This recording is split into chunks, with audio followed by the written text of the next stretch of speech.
दोस्तों वीडियो में बात करेंगे कि थलापति विजय की रैली में आखिरकार भगदड़ कैसे मची और क्यों ये घटना नेताओं के लिए एक सबक है।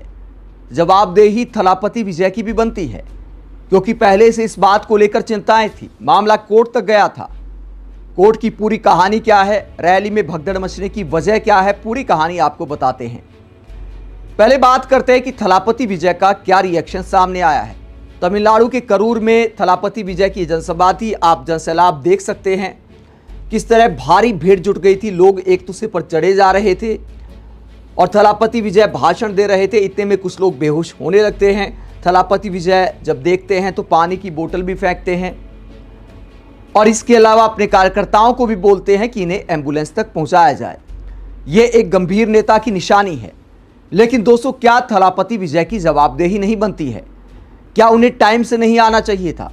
क्या हालात का पहले से अंदाजा नहीं होता? यहाँ पर 60,000 से ज़्यादा लोग आ गए। भीड़ आने में थलापति विजय की कोई गलती नहीं है, लेकिन थलापति विजय जब कई घंटे देरी से पहुँचते हैं तो यहाँ पर मैं मानता हूँ कि ये गलत है। किसी भी नेता को कोई रैली करनी है तो क्या हो सकता है, क्या नहीं हो सकता है, सारे पहलू को ध्यान में रखना चाहिए। थलापति विजय कोई पहली रैली तो कर नहीं रहे हैं कि उनके पास अनुभव नहीं है। लंबे समय से ऐसी रैलियां कर रहे हैं। बड़े स्टार हैं, सुपरस्टार हैं, पता है कि उनका क्रेज है। ऐसे में गर्मी और उमस को देखते हुए भीड़ के क्या हालात हो सकते हैं, लोगों के साथ क्या हो सकता है, इन पहलुओं का भी रैली करने वालों को ध्यान देना चाहिए, आयोजकों को ध्यान देना चाहिए। थलापति विजय के आने से पहले ही जब पब्लिक की हालत खराब हो गई थी तो क्या वहां के स्थानीय नेताओं को पता नहीं था? तो समय रहते हालात को काबू क्यों नहीं किया गया?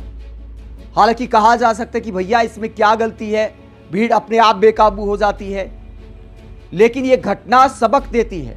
मैं कहता हूं आगे के लिए कम से कम सबक देती है कि नेताओं को इन पहलुओं पर विचार करना होगा कि आप जब कई घंटे देरी से आते हैं तो पहले से ही वहां भीड़ जमा है। भीड़ के पास ना आगे जाने का रास्ता बचता है, कई बार ना पीछे जाने का रास्ता बचता है, जब तक कि जगह खाली ना होने लगे। ऐसे में बहुत सारे लोग फंस जाते हैं। गर्मी और उमस में हालात और ज़्यादा खराब हो जाते हैं। तो नेताओं को एक तो टाइम से आना चाहिए। अगर थलापति विजय टाइम से आते तो शायद लोगों की हालत इतनी खराब नहीं होती कि लोग बेहोश होने लगते। लोग जब बेहोश होना शुरू होते हैं तब थलापति विजय पानी की बोतल उनको फेंकते हैं और उसके बाद एम्बुलेंस तक उनको पहुंचाया जाता है। लेकिन बहुत देर हो चुकी थी।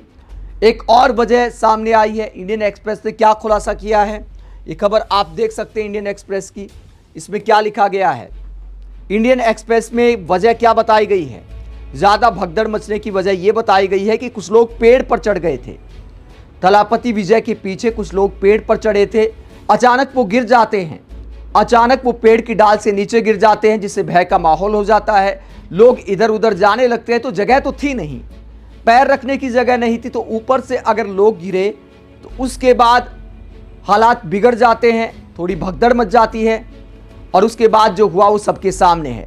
कई लोगों की जान चली गई और अब पछतावे के अलावा कुछ नहीं बचा है। थलापति विजय का कहना है कि वो असहनीय पीड़ा में है। उन्होंने ट्वीट किया और कहा कि मेरे दिल में कितना दर्द है ये मैं बता नहीं सकता।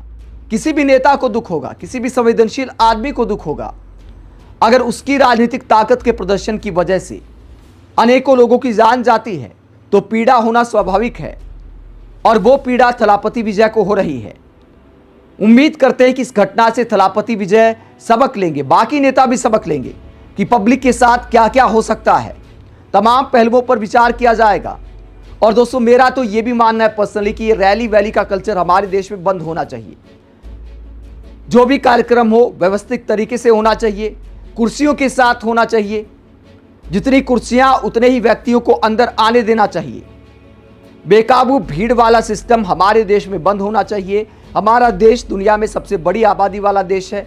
हमारे देश में नेताओं के लिए, अभिनेताओं के लिए, क्रिकेटर्स के लिए, बाबाओं के लिए पागलपन है और ये पागलपन बंद होना चाहिए। पब्लिक को आप समझा नहीं सकते क्योंकि फैन के जज्बात बेकाबू हो जाते हैं, तो उसको आप कंट्रोल नहीं कर सकते। तो जो आयोजक हैं उनको सबक लेना चाहिए। इस तरह का सिस्टम ही बंद होना चाहिए। ये मामला कोर्ट में भी गया था। मैं थलापति विजय की जवाबदेही क्यों मानता हूं? क्योंकि इस बात की शिकायत थी उन्हें। उन्होंने कहा था कि मेरे कार्यक्रम में तमाम तरह की पाबंदियां लगाई जाती हैं, बहुत सारी शर्तें थोपी जाती हैं। ये आरोप लगाते हुए थलापति विजय की पार्टी टीवी के कोर्ट गई थी और कोर्ट ने कहा था कि जिम्मेदारी से आप बच नहीं सकते, शर्तें तो रहेंगी, जनता की सुरक्षा का ध्यान तो रखना पड़ेगा। तो पहले से ही बहुत सारे सवाल खड़े हो रहे थे, तो थलापति विजय की पार्टी को इस बात का ध्यान देना चाहिए था, क्योंकि लोगों की हालत तो जाहिर सी बात है गर्मी और उमस की वजह से थलापति विजय के आने से पहले ही खराब हो चुकी होगी। तो फिर आखिरकार क्या एहतियात बरते गए? कायदा यह बनता था, अगर लोग जागरूक होते, अगर आयोजक जागरूक होते, अगर उन्हें थोड़ा अंदेशा होता या संभावनाओं में जाते, तो थलापति विजय को फोन करके बोल सकते थे कि देखिए 60,000 लोग आ चुके हैं, हालात बेकाबू हो चुके हैं, आप यहां मत आइए। कायदा यह बनता था, आगे अगर ऐसे हालात होते हैं तो ऐसा ही करना चाहिए। अगर किसी घटना का अंदेशा होने लगता है कि ऐसा हो सकता है, चाहे हो या ना हो, जनता की सुरक्षा को ध्यान में रखते हुए इस तरह के कदम उठाए जाने चाहिए। अब इस घटना को लेकर पछतावे के अलावा कुछ बचा नहीं है। देश भर से संवेदनाएं जताई जा रही हैं, तमाम नेताओं के बयान सामने आ रहे हैं। पीएम मोदी ने भी इस घटना को लेकर संवेदना व्यक्त की, राहुल गांधी ने भी तमिलनाडु की इस घटना को लेकर दुख जताया और कांग्रेस कार्यकर्ताओं से अपील की कि पीड़ित परिवारों की मदद करें। ऐसी घटनाएं देश को झकझोर देती हैं, लेकिन अफसोस इस बात का है कि इन घटनाओं से कोई सबक नहीं लेता। पब्लिक की बार बार जान जाती रहती है, लेकिन ना पब्लिक सबक लेती है, ना नेता सबक लेते हैं, ना अभिनेता सबक लेते हैं और ना ही बाबा सबक लेते हैं। आप इस पूरे मुद्दे को लेकर क्या सोचते हैं? कमेंट बॉक्स में अपनी राय जरूर दें, साथ ही चैनल को सब्सक्राइब भी करें। नमस्कार।